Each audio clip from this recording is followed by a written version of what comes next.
So I'll just kind of tell you a little bit about my life. Like I mentioned, I mean, as an atheist, I never believed in this kind of stuff, and then it just kind of hit me, and I had like a spiritual transition about 3 years ago, and I still have, I still believe I'm very, like, I guess you would say, unique in my beliefs.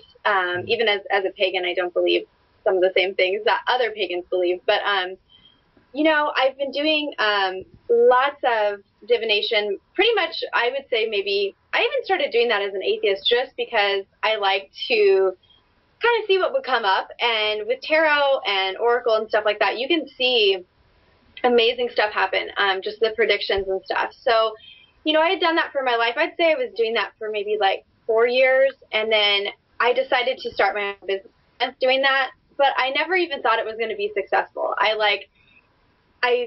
had called a couple people, and I used to do readings for my family and friends and stuff, but, I never made money doing it. And it wasn't even about the money. It was just, it's my passion. Like, I truly love to do it. So it's just been amazing. I opened an Etsy shop about a year ago, and, my husband told me, he's like, okay, don't be upset if you don't get any orders, and he's like, it's okay, don't be upset. And it just went off, and it's been exactly a year. So the 21st on Yule, December 21st, which was yesterday, it's been a year, and I've been contacted by Etsy telling me that I actually have to, the money that I've made this year, I have to start a tax, I have to start reporting my taxes.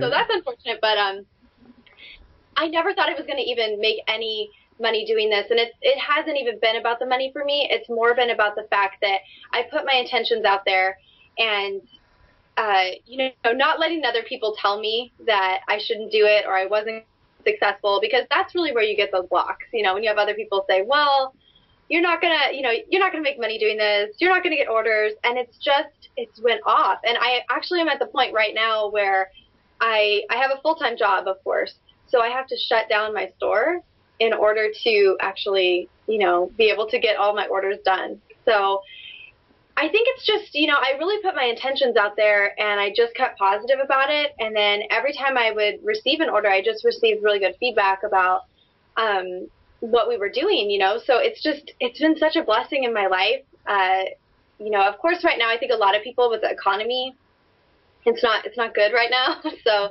I have a good paying job, and I'm very, very blessed with that. But going through my life, when my husband and I first got married, I was really young. We had a lot of debt, his school loans and stuff like that. And now we're at the point where pretty much all that's going to be paid off by January. And I never thought I could have that happen in my life. So just to be able to put your intentions out there and work toward manifesting what you want to manifest, I mean, that's financial abundance right there. I mean, a lot of people, I'm 23 years old. A lot of people cannot say that they're debt-free at 23. They can't. So it's just a blessing. I mean, I put that intention out there that, and one thing I was talking to a friend about the other day was I feel like, you borrow money from your credit card company, right?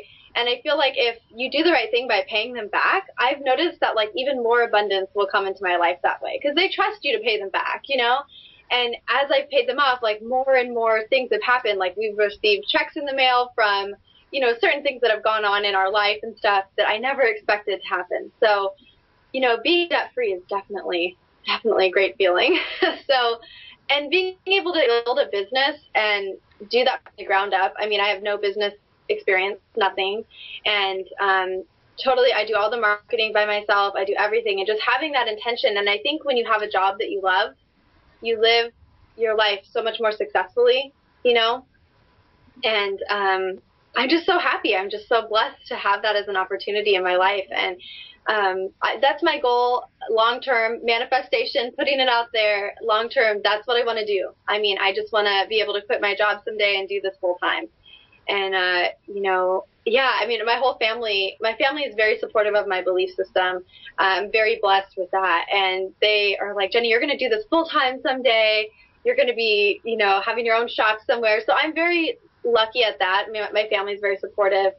That's good during manifestation, so you don't have people putting blocks in your life, saying that that's not going to happen. But it's just really about intention, and I've just really worked on, making that something in my life. I live a very spiritual life now on a daily basis. You know, it's funny. My mom was telling me the other day, because she's Christian, and she said, you live your life so much more spiritual than a lot of people.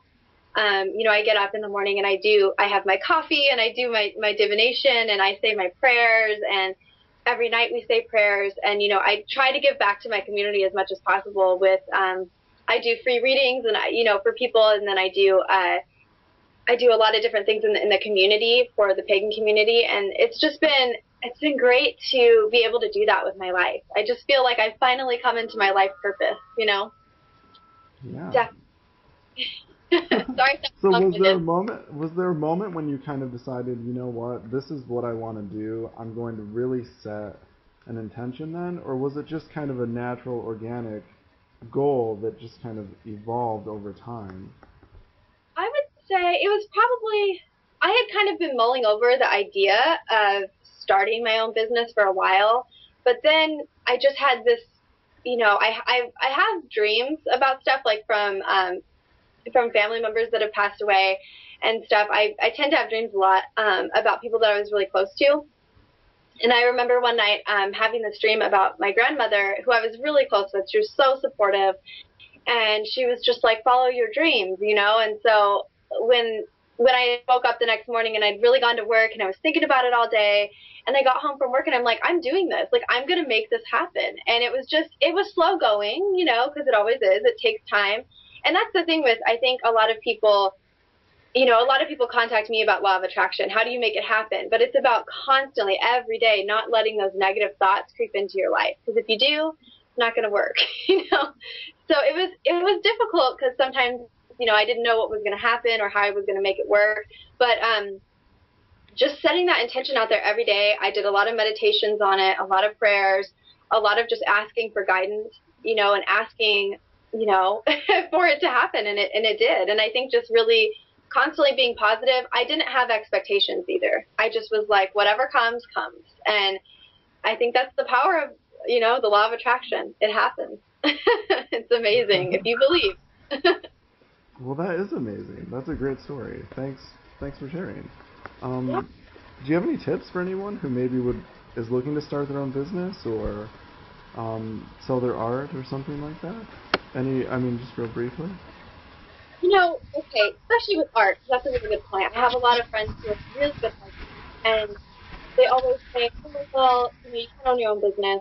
Art doesn't sell, stuff like that, you know. And just kind of, my advice would be not letting other people put that out there, because society tells you that. Society says, hey, people don't make money being an artist, and that's not true. I know a lot of people who are very successful doing that, and it's all about not listening to that. You can't listen to society. If you want it, you got to make it happen. You have to constantly, every day, be putting that intention out there into the universe, or else it's not going to happen. And you know, no one can be perfect. No one can do it every single second of every single day. But just consciously watching your thoughts, because our thoughts have power, our thoughts have intention. When we put it out there, we can definitely manifest what we want. So I think it's just about, you know, when you're owning your own business, it's hard. I'm not going to lie. Well, first of all, you know, I commute, so I basically have a 12-hour day alone with my full-time job, and with my business, I would say I probably have like a 16, 17-hour day when it's totally devoted to, you know, my business as well. So I have long days, and it's tiring, but it's worth it when you do what you love.